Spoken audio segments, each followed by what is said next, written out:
আসসালামু আলাইকুম, welcome back to my channel Sumi রান্নাঘরে সবাইকে স্বাগতম। তো প্রতিদিনের মতো আজও নিয়ে এলাম নতুন একটা রাস্তা রেসিপি। তো আজ করব সয়াবিনের কাস্তা কচুরি।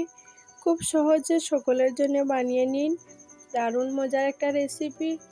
তো দেখুন, একদম পুড়ে পড়া, খেতে কিন্তু অসাধারণ হয়। তো চলুন বন্ধুরা, আজকে সুন্দর রেসিপিটি শেয়ার করা যাক। তো প্রথমে লাগবে আমার একটা মিক্সিং বোলের মধ্যে আমি পরিমাণ মতো জল নিয়ে নিলাম।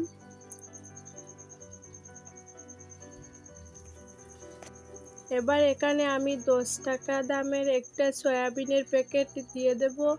দিয়ে 2-3 বার খুব ভালো করে এটাকে ধুয়ে জল পাল্টিয়ে নেব।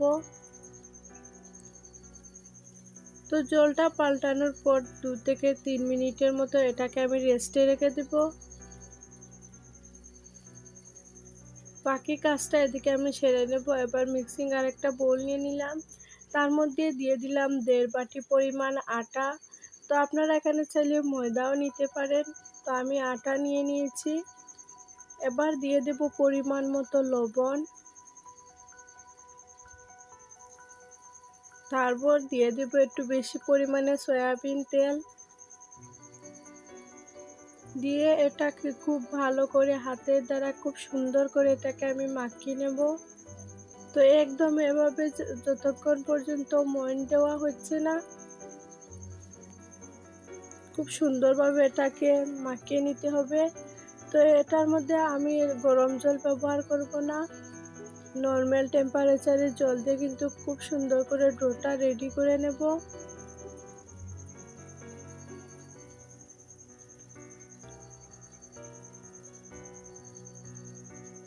তো আলতো আলতো ভাবে খুব সুন্দর ভাবে এটাকে আমি মাখিয়ে নিলাম। তো ডোটা এত শক্তও নয়, এত নরম নয়, মিডিয়াম আছে কিন্তু দিতে হবে। তো একদম রেডি হয়ে গেল আমার ডোটা। এবার আমি তেল নিয়ে দিব, সামান্য একটু সয়াবিন তেল নিয়ে এটাকে গায়ে একটু লাগিয়ে নেব।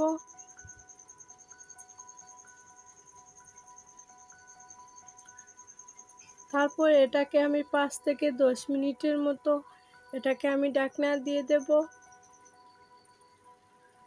তো এটাকে এক সাইডে রেখে এবার আমি কাস্তার ভিতরে যে পুরটা থাকবে কচুরির, সেটা এদিকে বানিয়ে নেব। যে সয়াবিনটা আমি ঢাকনা দিয়েছিলাম সেটা আবার জল থেকে তুলে এটাকে একটু গ্রেট করে নেব।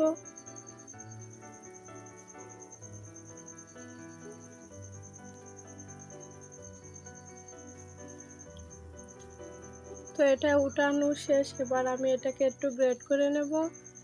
আর এদিকে আমি একটা প্যান বসিয়ে দিয়েছি, প্যানের মধ্যে পর্যাপ্ত পরিমাণে তেল দিয়ে দিলাম, আর দিয়ে দিলাম সামান্য একটু পাঁচফোড়ন, তাতে দারুণ সুন্দর একটা স্মেল আসবে। আর এদিকে আমি সয়াবিনটাকে একদম গ্রেট করে নিয়েছি। তো এদিকে সয়াবিনটা টকর বকর করে ফুটছে, আর দিয়ে দেবো 2টো শুকনো লঙ্কা। তো পাঁচফোড়নটা দিলে খুব সুন্দর একটা স্মেল আসে, খেতে কিন্তু অসাধারণ হবে। তো এটাকে খুব সুন্দরভাবে নাড়াচাড়া করে হালকাকে একটু ভেজে নেব। তারপর দিয়ে দেব 2-3 কোয়া রসুন কুচি, দিয়ে একটু নাড়াচাড়া করে দিয়ে দেব বড় সাইজের পেঁয়াজ।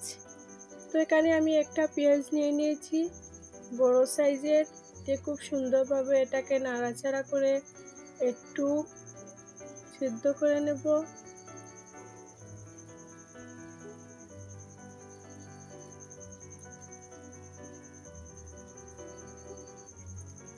এবার দিয়ে দেব কাঁচা লঙ্কা কুচি, তারপর দিয়ে দেব টমেটো কুচি, দিয়ে খুব সুন্দরভাবে এটাকে নাড়াচাড়া করে 1 থেকে 2 মিনিটের মতো এটাকে রান্না করে নেব।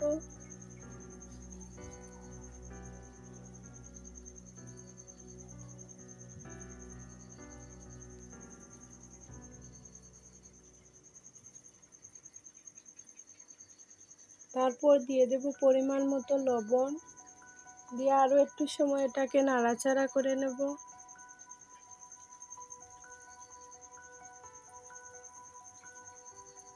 দারুণ টেস্টি হবে, কিন্তু খেতে খুব সুন্দর দেখাচ্ছে। তো এদিকে এটা সিদ্ধ হতে থাক, ততক্ষণে আমরা দিয়ে দেব আধা চা চামচ হলুদ গুঁড়ো, আধা চা চামচ কাশ্মীরি লাল লঙ্কার গুঁড়ো,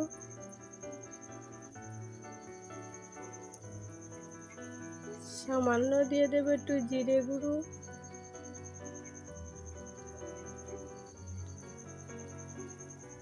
তারপর দিয়ে দেব আমি কিছু চাট মশলা দিয়ে খুব সুন্দরভাবে সব উপকরণ মিলিয়ে নেব। তো এটাকে এরকমভাবে আমি আরও 1 থেকে 2 মিনিটের মতো রান্না করব, যাতে টমেটো, পেঁয়াজ, কাঁচা লঙ্কা সব কিছু একটু সেদ্ধ হয়ে যায়। দারুণ সুন্দর কিন্তু একটা ফ্লেভার এসেছে।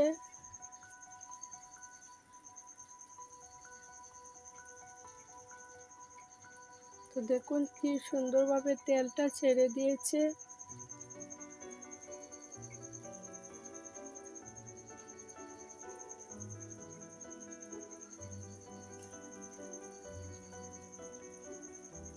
এদিকে মশলাটা রান্না করা শেষ, এবার দিয়ে দেব গ্রেট করা সয়াবিনটা। কি সুন্দর ঝরঝরে সয়াবিনটা হয়েছে। এবার দিয়ে দেব বড় সাইজের একটা আলুকে আমি সেদ্ধ করে গ্রেট করে নিয়েছিলাম, সেটা অ্যাড করে দিতে হবে।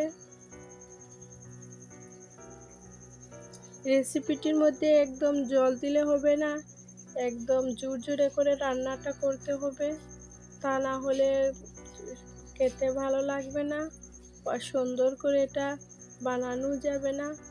তো খুব সুন্দরভাবে এটাকে নাড়াচাড়া করে 1 মিনিটের মতো খুব নাড়াচাড়া করে নেব। তো দেখুন একদম রেডি হয়ে যাচ্ছে আমার রেসিপিটা। তো পুরটা যত ঝরঝরে হবে তত কিন্তু কচুরিটা বানাতেও সুবিধা হবে, দেখতেও সুন্দর লাগবে, খেতেও দারুণ লাগবে। তো এদিকে কিন্তু পুরটা একদম রেডি হয়ে যাচ্ছে। দেখুন কতটা সুন্দর হয়েছে দেখতে, অনেক বেশি টেস্টি হয়েছিল।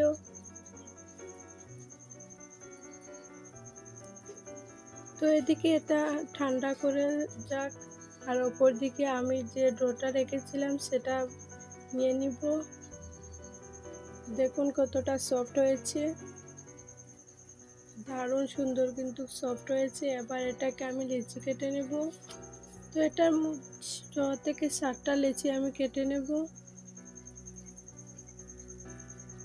এত ছোটও না এত বড়ও না, ড্র করে নেব।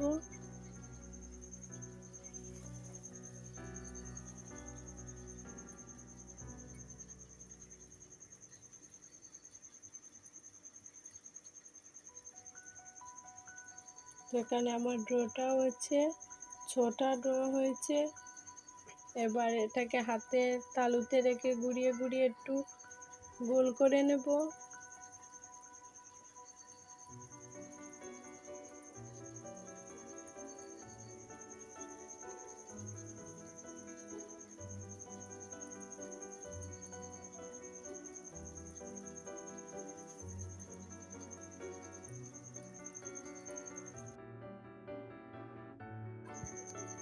এবার এক এক করে রুটিটাকে আমি বেলে নেব। তো একটু আটা নিয়ে নিলাম, নিয়ে খুব হালকা হাতে ঘুরিয়ে ঘুরিয়ে কিন্তু রুটিটা আমি এরকমভাবে সবটা লেচি কিন্তু রুটি বেলে নেব। তো রুটিটা এত পাতলাও নয় এত গাঢ়ও নয়, মিডিয়াম আছে কিন্তু আমি রেখেছি।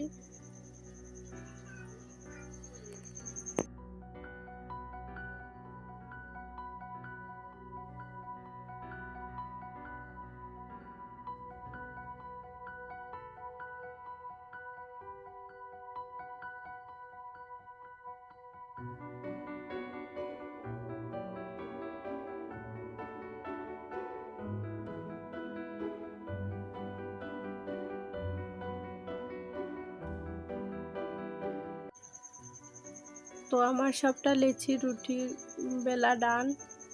এবার এটাকে আমি পুর দিয়ে খুব সুন্দরভাবে এটাকে সাইড থেকে এরভাবে পট্টি দিয়ে কিন্তু রুটিটা একদম মুখটা বন্ধ করে দেব। তো খুব সুন্দরভাবে ঘুরিয়ে কিন্তু এটাকে বন্ধ করে দিতে হবে, তা না হলে কিন্তু যে পুরটা ভিতরে রেখেছিলাম সেটা বেরিয়ে যেতে পারে। তো হাতের দ্বারা সামান্য একটু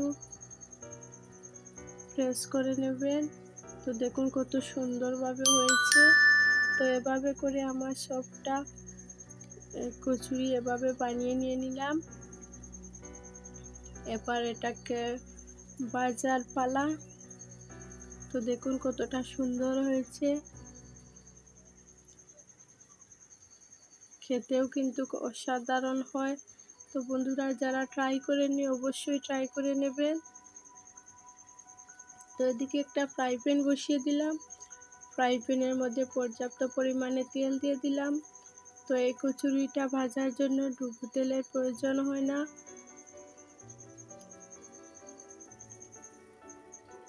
তো এক এক করে কচুরিগুলি আমি দিয়ে দেব। তো এটাকে ভাজার সময় গ্যাসের আঁচটা একদম নর্মালে রেখে দেবেন, তা না হলে কিন্তু ভালো করে সেদ্ধ হবে না।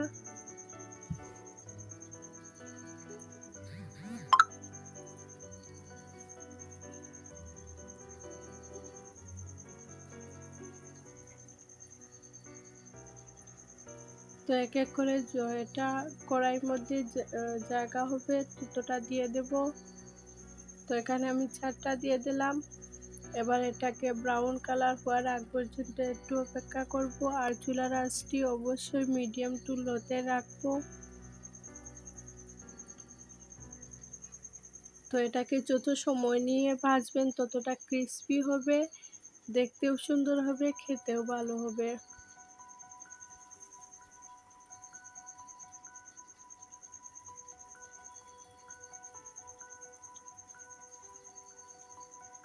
এবার এটাকে আস্তে আস্তে একটু আমি দুনো সাইড কিন্তু একটু করে ভেজে নেব। তো এক এক করে এভাবে উল্টে দেব। ব্রাউন কালার কিন্তু চলে এসেছে, একদম হালকাতে এটাকে ভাজবো। তো দেখুন কতটা ফুলে উঠেছে, অসাধারণ কিন্তু দারুণ সুন্দর কিন্তু এটা ফুলেছে। তো এক এক করে আবার সুন্দর করে এটাকে ভেজে নেব। এপিট ওপিট করে খুব সুন্দরভাবে এটাকে ভাজবো। দেখতেও কতটা ইয়াম্মি লাগছে। তো এবার এটাকে এক এক করে ভেজে এটাকে উঠিয়ে নেব। তো দেখুন কতটা ফুলেছে, একদম দারুণ লাগছিল কিন্তু খেতে। তো রেসিপিটি কেমন লেগেছে অবশ্যই বন্ধুরা কমেন্টে জানাবেন। আর ভিডিওটি একটু হলে ভালো লাগলে অবশ্যই লাইক শেয়ার এন্ড সাবস্ক্রাইব করে দেবেন। তো এটাতে আপনারা চায়ের সাথেও খেতে পারেন বা যে কোনো সস দিয়েও খেতে পারেন, দারুণ হবে কিন্তু খেতে। দেখতেই বোঝা যায় কতটা ক্রিস্পি হয়েছে, খেতেও কিন্তু অসাধারণ ছিল। তো আজ এই পর্যন্তই বন্ধুরা, দেখা হবে নতুন কোনো ভিডিওর সাথে। ততক্ষণ সবাই ভালো থাকো, সুস্থ থাকো। আল্লাহ হাফেজ।